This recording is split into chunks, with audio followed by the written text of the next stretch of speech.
एक बादशाह अपने बाग में खड़ा है और उसके सामने दो औरतें खड़ी हैं और दोनों की शक्लें उसकी बीवी की है और दोनों कह रही हैं कि मैं ही आपकी मलिका हूँ।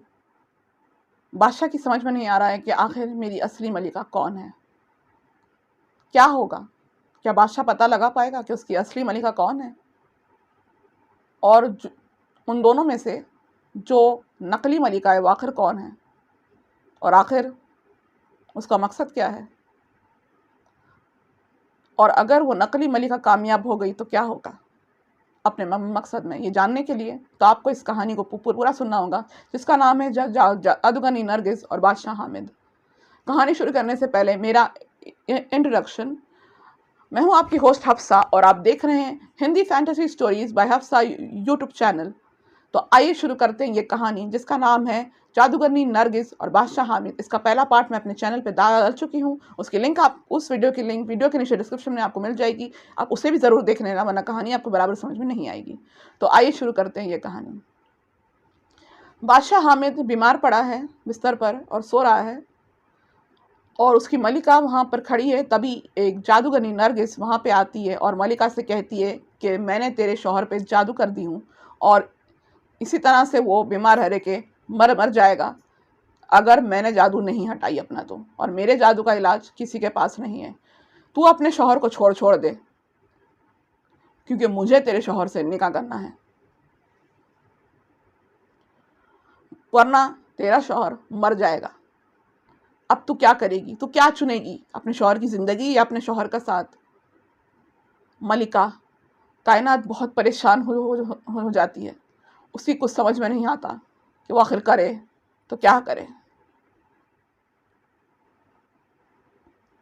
लेकिन फिर वो कहती है कि तू एक जादूगरनी है और यकीनन मेरे शौहर से मैं बेइंतहा मोहब्बत करती हूँ और मेरे शौहर की ज़िंदगी से बढ़कर तो कुछ नहीं है मेरे लिए। लेकिन एक जादूगरनी के लिए मेरे शौहर को मैं छोड़ूंगी भी नहीं। तू चली जा यहाँ से, मुझे अल्लाह पर पूरा भरोसा है।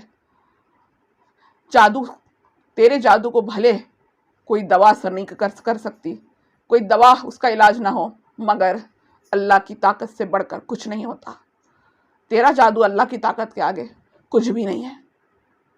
तू जा यहाँ से, मेरे शौहर को मैं तेरे लिए नहीं छोड़ूंगी।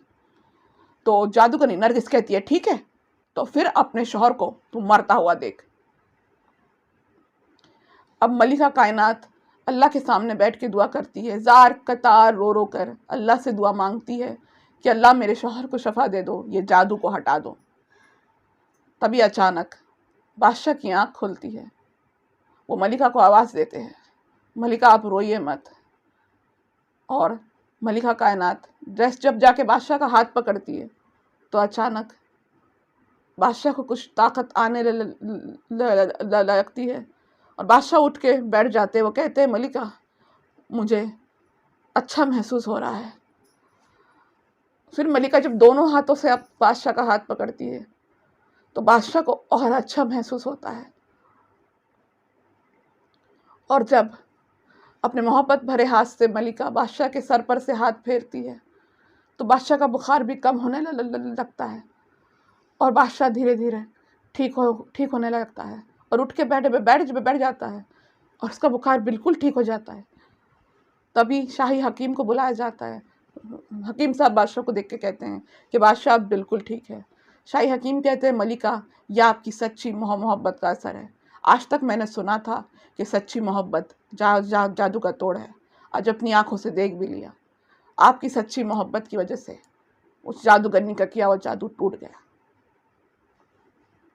मलिका और बादशाह बहुत खुश होते और वो समझते कि अब वो जादूगरनी दोबारा नहीं आएगी। लेकिन वो जादूगरनी ने उनका पीछा नहीं छोड़ी। यहाँ जादूगरनी को अपने जादुई गोले में देख के पता चल जाता है कि बादशाह ठीक हो गया और वो बहुत चिढ़ जाती है कि आखिर इनकी मोहब्बत और में इतनी ताकत कहाँ से आ गई, आके मेरा जादू बेअसर हो गया। और उसके बाद वो क्या करती है, अगले दिन बादशाह जब अपने बाग में टहलता रहता है और मलिका अपने कमरे में होती है तो वो मलिका का रूप लेकर बादशाह के पास आती है और वो कहती है कि सुल्तान चलिए, मुझे आज घोड़सवारी का मन कर रहा है, मुझे घोड़े पे बैठा कर लेकर जाइए। लेकिन जैसे ही बादशाह उसके साथ जाने को होता है, तभी यहाँ मलिका कायनात के दिल में बेचैनी होती है। उसे लगता है कि बादशाह ज़रूर किसी मुसीबत में है, इसीलिए वो बादशाह को देखने के लिए बाग में पहुँच जाती है। और वो कहती है, सुल्तान रुकिए, ये आप किसके साथ जा रहे हैं?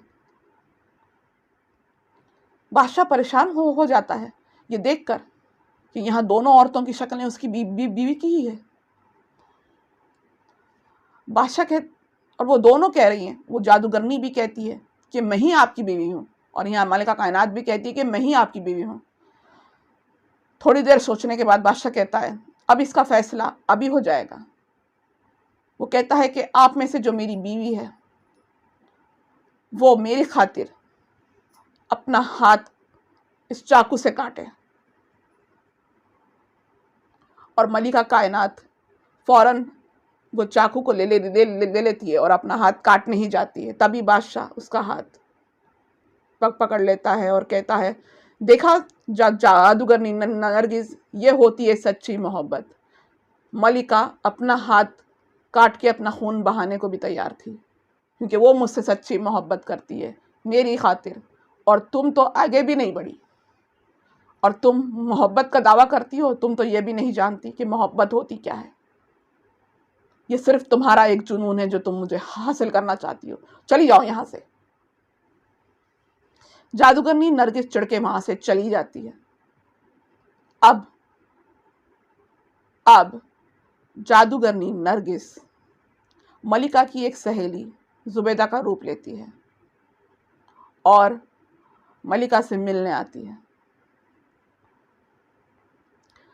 मलिका उससे बातें करती रहती है। यहाँ बादशाह अकेला बैठा होता है अपने कमरे में। तभी अचानक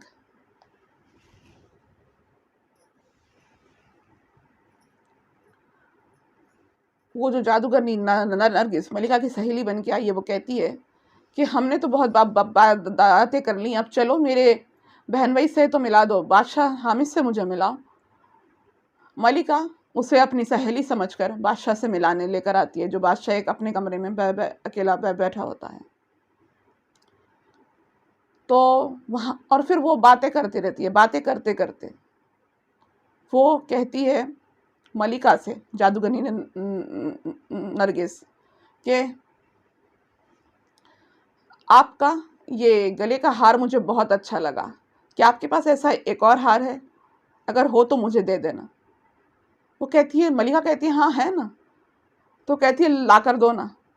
तो मलिका कहती है, ठीक है, मैं अभी अपने कमरे से आती हूँ। और जैसे ही मलिका अपने कमरे में जाती है, जादूगरनी फौरन अपने रूप में आ जाती है और बादशाह के ऊपर जादू कर देती है, और बादशाह एकदम सुन्न हो जाता है और उड़ते हुए कालीन पे बिठाकर बादशाह को लेकर चली जाती है। जब मलिका वहाँ पहुँचती है तो वहाँ कोई नहीं होता। वो कहती है, बादशाह सलामत किधर गए? क्या हुआ ये सब? पूरे महल में ढूंढती है, और मेरी सहेली कहाँ गई? सब ढूंढती है, सब करती है, उसे कुछ समझ में नहीं आता कि क्या हुआ। तभी अचानक मलिका की सहेली, जो असल में सहेली जुबैदा होती है, उसका ख़त आता है कि वो 2 दिन बाद उससे मिलने आने वाली है। तो मलिका कहती है कि जब सहेली 2 दिन बाद आने वाली है तो वो कौन थी? अब मलिका को यकीन हो जाता है कि वो जादूगरनी नरगिस थी। अब मलिका जार कतार रोने लगती है कि अब मैं क्या करूं, कैसे लाऊं मेरे शौहर को, अब क्या होगा? क्या जादूगरनी नरगिस बादशाह हामिद से निकाह कर लेगी? क्या बादशाह हामिद और मलिका कायनात की मोहब्बत इस तरह से ख़त्म हो जाएगी? क्या वो जुदा हो जाएंगे या नहीं? उनकी मदद करने के लिए कोई पहुंच जाएगा? क्या होगा, ये जानने के लिए तो आपको इस कहानी का अगला पार्ट देखना होगा, जिसका नाम है जादूगरनी नरगिस और बादशाह हामिद। वो उस कहानी का अगला पार्ट होगा। और इसी तरह की अरेबियन नाइट्स की कहानी यानी अलिफ लाइक कहानी को अलग अंदाज में देखने के लिए सब्सक्राइब कीजिए मेरे चैनल को, जिसका नाम है Hindi fantasy stories bye Hafsa, और मैं हूं आपकी होस्ट हफ्सा।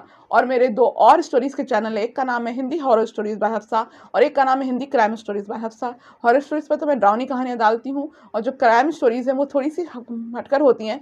क्राइम तो होती है लेकिन वो दानिश और दहाब की कहानियां हैं। दानिश एक प्राइवेट डिटेक्टिव है और दहाब उसका पेट बिल्ला है, जो उसकी डिटेक्टिव केस सॉल्व करने में उसकी मदद करता है। तो ये ज़रा सी हटकर है।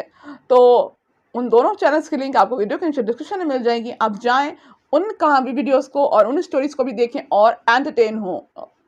अच्छा दोस्तों, मैं चलती हूँ, फिर मिलूंगी आपसे अगले वीडियो में इस कहानी का तीसरा और आखिरी पार्ट लेकर, जिसका नाम है जादूगरनी नरगिस और बादशाह हामिद। अल्लाह हाफिज़, दुआ में याद रखना।